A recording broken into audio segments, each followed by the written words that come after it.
Election commission নির্ভর করে election করতে কাদের পর? প্রশাসনের পর, পুলিশের উপর। এই তো লাখ লাখ লোক এগুলোই কাজ করে।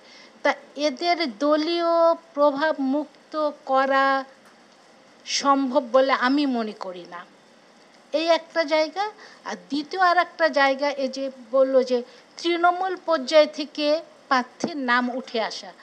তৃণমূল পর্যায় থেকে প্রার্থীর নাম উঠে আসবে, কিন্তু তৃণমূল পর্যায়ে যারা কাজ করে তারা ওই নেতা নেত্রীর রক্তচক্ষু এড়িয়ে পারবে কিনা, সেটা আপনি কোন আইন দ্বারা করবেন বলেন? কোনো আইন দ্বারা আপনি এটা নিয়ন্ত্রণ করতে পারবেন না। তা আমার কাছে একটা জিনিস অনেক আলোচনা হয়েছে, আমি এখন মূল কথায় আসি। যে আমরা দেখি যে আসলে রাজনৈতিক দলের সংখ্যা অনেক আমাদের দেশে, কিন্তু মূলত দুইটা রাজনৈতিক দল ইলেকশন করে। এর কারণ কি? আমরা দেখি যে তিনটা বা চারটা, আমরা চারটায় ধরি, জামাতকেও ধরি, জাতীয় পার্টিকেও ধরি। আচ্ছা, তারা মূলত কেন এটা হচ্ছে? এটা হচ্ছে কি, যখন দল জোটবদ্ধ হচ্ছে, জোটবদ্ধভাবে যখন ইলেকশনে যাচ্ছে, তখন ছোট দলগুলো তাদের নিজস্ব প্রতীকও ব্যবহার করছে না।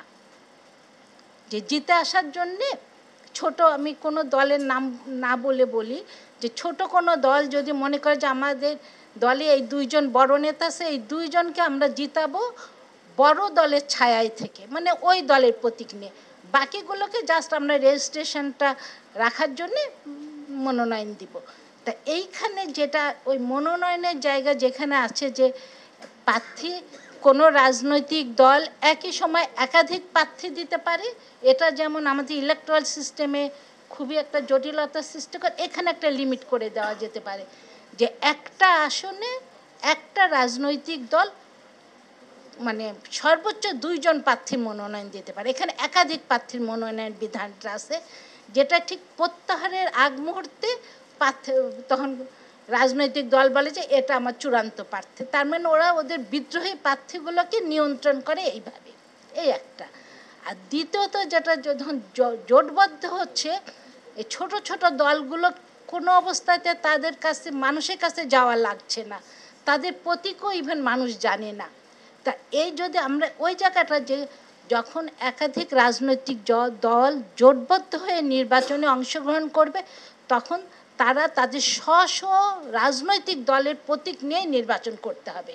মানে জোটবদ্ধ হবে, এটা আরপিও 12(3) কতে অংশটা, এটা জোটবদ্ধ হয়ে তারা নির্বাচন করতে পারে, কিন্তু তারা যখন দাঁড়াবে তখন তাদের নিজস্ব প্রতীকটাই নিতে হবে।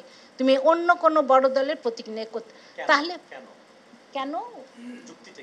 যুক্তিটা এই কারণে, ওই ছোট দলগুলোকে তখন মানুষের কাছে যাওয়া লাগছে না। মানে আমার জেতার দরকার, আমি তো ওই নৌকা প্রতীক বা ধানের শীষ প্রতীক নিয়ে জিতে নেব, কিন্তু তার রাজনৈতিক কার্যক্রম থাকছে না, কিছুই থাকছে না। তাতে হচ্ছে কি, হ্যাঁ হ্যাঁ হ্যাঁ হ্যাঁ, না না, জোট করুক, কিন্তু প্রতীকটা নিতে পারবে না। প্রতীকটা তার নিজস্ব প্রতীক, আমি সেটাই বলছি।